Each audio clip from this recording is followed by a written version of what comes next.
Hello friends, welcome back to my channel Nursing Exams Made Simple. Today we discuss about the medical emergencies. Myself Chanchal Sharma, nursing officer VMMC and Safdarjung Hospital.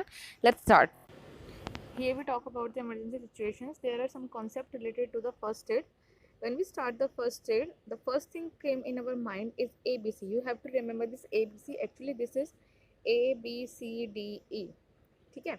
When you have any emergency situation, first of all you go for the airway. Check airway. Then B for breathing and C for circulation. ठीक है, कभी कभी ये थोड़ा change हो जाता है but we have to follow और maintain the A B Cs. Okay, otherwise we have this A B C D E. The step 1 is A, that is airway. We go for the assessments for the airway. Is the airway clear? Is there airway maintained? Can patient speak? Are there airway noises or there is any air movement?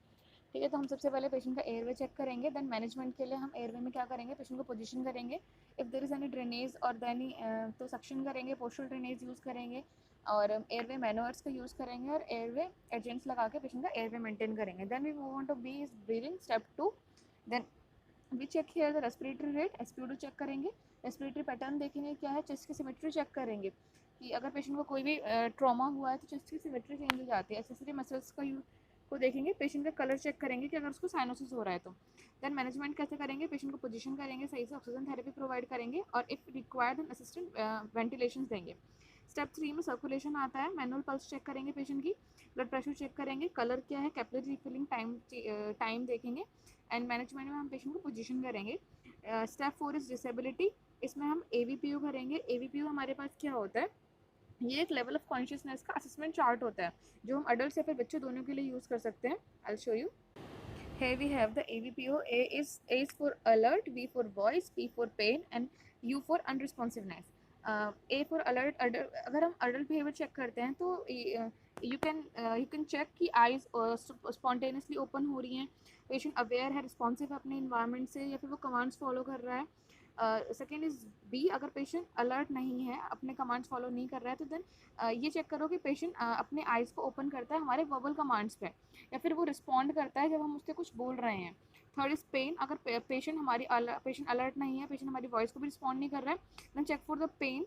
Patient को थोड़ा pinch करो skin पे या ear lobe पे, painful कोई stimuli देके then check कि patient response करता है या नहीं करता है. And then fourth is use unresponsiveness. अगर पेशेंट ऊपर के तीन चीज़ ए वी पी यू तीनों से भी नहीं करता है then patient does not respond to any stimuli, तो पेशेंट इज अनरिस्पॉन्सिव. ठीक है, तो check for A V P U. Then check the temperature, blood sugar. FAST. FAST का मतलब होता है, FAST means first assess for shock and trauma. सबसे पहले असेस करो शॉक या ट्रॉमा के लिए, तो ये हम चेक करेंगे. पेशेंट के पिपल्स को चेक करेंगे कि वो रिएक्ट करती हैं या नहीं करती हैं लाइट के लिए. पेन स्टिमुलाई चेक करेंगे डिसेबिलिटी के लिए.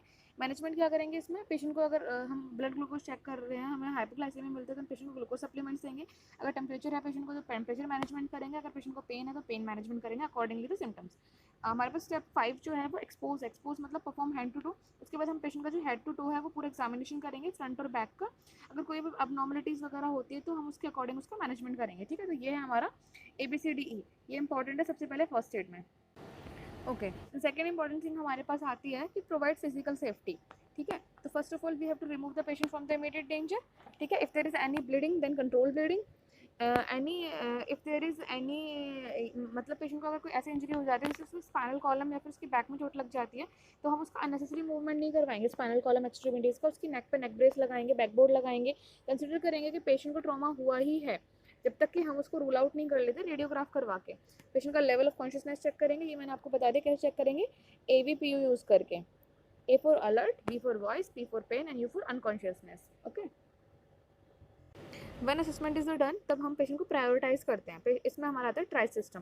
ट्राई सिस्टम में क्या होता है, हम पेशेंट को चेक करते हैं, देन उसको ना कलर कोडिंग प्रोवाइड करवा देते हैं और देन आगे मूव ऑन कर जाते हैं. प्रायोरिटी हम किस किस बेस पे दे सकते हैं पेशेंट को, इमरजेंसी सिचुएशंस पे डिपेंड करता है कि कौन सी इमरजेंसी सिचुएशन है जिसको ज़्यादा ग्रेटर रिस्क होगा उसी को केयर सबसे पहले मिलेगी.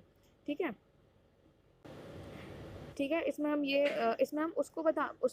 मतलब उसको सबसे पहले केयर प्रोवाइड करते हैं जिसको सबसे कम केयर चाहिए. मतलब those requires minimal care to save their lives and to be available to help others are treated first. Okay, इसमें हम स्टार्ट को फॉलो करेंगे. This means simple triage in rapid transport.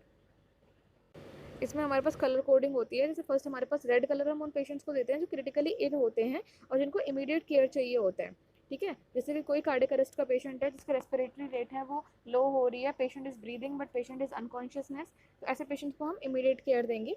Yellow में हमारा क्या आता है, इंजर्ड पेशेंट आते हैं जिनकी मेडिकल केयर को थोड़ा सा डिले कर सकते हैं। उसके बाद हमारे पास ग्रीन आता है, ये वो इंडिविजुअल्स होते हैं जो खुद एम्बुलेट कर सकते हैं और अपनी इंजरीज के लिए खुद ही केयर कर सकते हैं। फोर्थ हमारे पास जो होता है वो ब्लैक होता है, कैटास्ट्रॉफिक इंजरीज हो जाती हैं और इन पेशेंट्स को हम एक्सपेक्ट टू डाई मतलब मरने के लिए छोड़ देते हैं, कुछ नहीं करते हैं। You can see here triage में हमें क्या करना है, सबसे पहले असेस करना है, ट्रीट करना है। When you have the colour stop tag and move on, ठीक है। ग्रीन कलर किसको देंगे, माइनर को देंगे जो पेशेंट्स को कुछ वुंड हुआ है हाथ में पैर में और जो मूव कर सकते हैं अराउंड, ठीक है, उसको हम देंगे ग्रीन कलर। डिसीज कौन होता है, जिसको कोई रेस्पिरेशन नहीं है, किसी को हेड इंजरी हो गई, चेस्ट ट्रॉमा हो गया, कोई रेस्पिरेशन नहीं है, वो उसे हम ब्लैक कलर दे देंगे। रेड कलर हम किसको देंगे, जो ब्रीथ कर रहा है, पेशेंट अनकॉन्शियस है, रेस्पिरेशन ओवर 30 है, परफ्यूजन है, capillary refilling time more than 2 है, रेडियल पल्स फील नहीं हो रहा, ब्लीडिंग कंट्रोल्ड है, मेंटल स्टेटस उसका क्या है, वो unable to follow simple command. जैसे ऐसे पेशेंट को हम क्या करेंगे, इमीडिएट केयर देंगे। उसके बाद हम येलो में हमारे अदरवाइज केसेस आ जाते हैं, तो ये हमारा सिंपल ट्राइज है। There are some specific emergencies like near drowning, जैसे कि डूब जाना, ऑलमोस्ट डूब जाना पानी में। इसके लिए हम असेसमेंट में क्या करेंगे, सबसे पहले एयरवे को चेक करेंगे कि पॉसिबल एयरवे ऑब्स्ट्रक्शन तो नहीं है, ब्रोंकोस्पाज्म तो नहीं हो रहा है, ब्रेथ साउंड्स चेक करेंगे, हाइपोक्सिया के लिए चेक करेंगे, साइनोसिस तो नहीं हो रहा है, एसिडोसिस तो नहीं है, पॉसिबल पल्मोनरी अडीमा हो सकता है। इसमें दो चीज़ें होती हैं, अगर जो सॉल्ट वाटर है वो सॉल्ट वाटर है तो उसका हाई ऑस्मोटिक प्रेशर होता है, तो जो एस्पिरेटेड वाटर है ना वो एडिशनल फ्लूइड को क्या कर लेते हैं, ड्रॉ कर लेते हैं एल्वोलर स्पेस में, वस्कुलर बेड में। फॉर एग्जांपल ये हमारे एल्वोलाइज हैं, ये हमारा वस्कुलर बेड है। तो जैसे ही पेशेंट को, तो जैसे ही हमारा जैसे अगर अगर उसमें सॉल्ट वाटर चला जाता है धीरे धीरे, तो ये क्या करता है, सॉल्ट वाटर एडिशनल फ्लूइड को अपनी तरफ खींच लेता है, तो इससे क्या होगा, पल्मोनरी अडीमा हो जाता है। सेकंड हमारे पास है फ्रेश वाटर। अगर फ्रेश वाटर होता है तो हमारा जो जो फ्रेश वाटर है वो एल्वोलाइज के सर्फेक्टेंट को ही बाहर निकाल देता है, जिसकी वजह से एल्वोलाई क्या करती हैं, कोलैप्स कर जाती हैं, अंदर ही अंदर कोलैप्स कर जाती हैं, ठीक है। Okay, what nursing care we have to give to the near drowning patient? First of all, establish the airway, then ventilate with 100% oxygen and positive pressure, then do the interventions to correct acidosis, insert a nasogastric tube or decompress the stomach to prevent aspiration of the gastric content. और अगर hypothermia है, pulmonary oedema है, तो उसके accordingly हमें उसे treat करना है। नेक्स्ट हमारे पास क्या है, नेक्स्ट है हीट स्ट्रोक। हीट स्ट्रोक में क्या होता है, सबसे पहले जैसे आपको बहुत ज़्यादा धूप लग गई, बहुत गर्मी हो रही है, आप बहुत धूप में चल कर आए हो, कम से कम 2 किलोमीटर चल के आए हो, तो उसमें क्या हो जाता है, हॉट ड्राई फ्लश स्किन हो जाती है, स्किन बर्न हो जाते हैं और कभी कभी बाद में सर्कुलेटरी कोलैप्स भी हो जाता है। बॉडी टेम्परेचर इंक्रीज हो जाएगा more than 105 and 40 degree Celsius, patient को डिजीनेस, नोजिया, हेडेक्स ये सब होगा, ऑल्टर्ड लेवल ऑफ कॉन्शियसनेस हो सकता है। नर्सिंग केयर क्या करेंगे, हम वो मेजर्स यूज़ करेंगे जिसमें हम पेशेंट का टेम्परेचर क्या कर सकते हैं, रिड्यूस कर सकते हैं। हाइपोथर्मिया ब्लैंकेट्स देंगे पेशेंट को, हाइपोथर्मिक ब्लैंकेट्स देंगे, मैट्रेस देंगे, कूल वाटर बाथ्स देंगे, कूल एनिमास देंगे, ऑक्सीजन एडमिनिस्टर करेंगे to meet the increase metabolic demand, क्योंकि अगर टेम्परेचर इंक्रीज हो जाता है लाइक जस्ट लाइक फीवर, उसमें मेटाबॉलिक ऑक्सीजन डिमांड इंक्रीज हो जाती है। इफ पेशेंट को सीजर आते हैं, जैसे कि हाइपोथर्मिक सीजर्स होते हैं, तो हम उसके लिए क्या करेंगे, सीजर प्रिकॉशंस यूज़ करेंगे। Next is hypothermia. हाइपोथर्मिया कैसे हो सकता है, जैसे लाइक एक्सपोजर टू कोल्ड है या समर्स हो गए इन कोल्ड वाटर, ठीक है। एज फैक्टर हो सकते हैं, ओल्डर एडल्ट में ज़्यादा बेकार होता है, यंग चिल्ड्रंस के अंदर भी इसमें फ्रॉस्ट बाइट हो सकता है। फ्रॉस्ट बाइट में क्या होता है, frostbite is like skin जो है वो पेलर हो जाएगी, पैरास्थीसिया हो जाएगा, रिस्पॉन्स नहीं होगा, इतना पेन होगा, हमें सेंसेशन फील नहीं होगा जो हमारा इन्वॉल्व बॉडी पार्ट होगा। सिस्टमिक हो सकता है, सिस्टमिक में क्या होता है, हमारा जो बॉडी टेम्परेचर है वो लेस देन 94 हो सकता है, लेवल ऑफ कॉन्शियसनेस डिक्रीज होता जाएगा, वीक और रेगुलर पल्स हो जाएगी। क्या नर्सिंग केयर देनी है हमें, फ्रॉस्ट बाइट के केस में हमें कोर बॉडी टेम्परेचर मेंटेन करना है, कार्डिक स्टेटस देखना है पेशेंट का, एबीजीज करवाने हैं, इलेक्ट्रोलाइट्स प्रोवाइड करवाना है, ग्लूकोज और ब्लड यूरिया नाइट्रोजन चेक करवाना है, रिवॉर्म करना है। रिवॉर्म कैसे कर सकते हैं, सिस्टमिक कर सकते हैं हम उसको, रिवॉर्म हीटेड ऑक्सीजन या फिर इरिगेशन देंगे बिफोर सरफेस, रिवॉर्मिंग करेंगे to prevent cardiovascular collapse, warm IV fluids देंगे according to agency policy. Local में हम क्या कर सकते हैं, इंस्टीट्यूट करेंगे कंट्रोल रिवॉर्मिंग, टेम्परेचर को 98 तक लेकर आएंगे, मसाज नहीं करना है क्योंकि मसाज से फर्दर इंजरी हो सकती है, स्किन ब्रेक डाउन हो सकता है, फ्लूइड और इलेक्ट्रोलाइट इम्बैलेंसेस को ठीक करेंगे। नेक्स्ट है टेररिज्म। टेररिज्म वैसे इतना इंपॉर्टेंट नहीं, इसके ऊपर क्वेश्चन नहीं आते, बस आप थोड़ा सा ऐसे ही समझ लो कि इसमें दो तरह के वेपन्स हो सकते हैं। कन्वेंशनल वेपन होता है जिस लाइक बॉम्ब्स एंड गन्स, एक नॉन कन्वेंशनल वेपन्स होता है जिस लाइक बायोलॉजिकल, केमिकल और रेडिएशन। ये वाला थोड़ा सा इंपॉर्टेंट है। बस बायो वेपन जो कि आजकल चल रहा है, आपने सुना होगा कोविड-19 के बारे में, बहुत ही इंटरेस्टिंग टॉपिक है आजकल का। आज सिर्फ आप कोविड-19 के बारे में और कुछ नहीं सुनते, आप पिछले 2-2.5 महीने से सिर्फ कोरोना कोरोना कोरोना के बारे में सुने जा रहे हो। तो यही एक बायो वेपन है, डिसास्टर की तरह है। डिसास्टर प्लानिंग के अंदर क्या आता है, हमारे पास स्टेप्स होते हैं। फर्स्ट इज मिटिगेशन, हम हार्मफुल इफेक्ट्स ऑफ डिसास्टर को मिनिमाइज करने की कोशिश करते हैं, उसको मिटिगेशन बोलते हैं। सेकंड इज प्रिपेयर्डनेस, इसमें डिसास्टर प्लान बना लेंगे। थर्ड इज रिस्पॉन्स, प्रोवाइड करेंगे assistance to meet needs as a result of situation.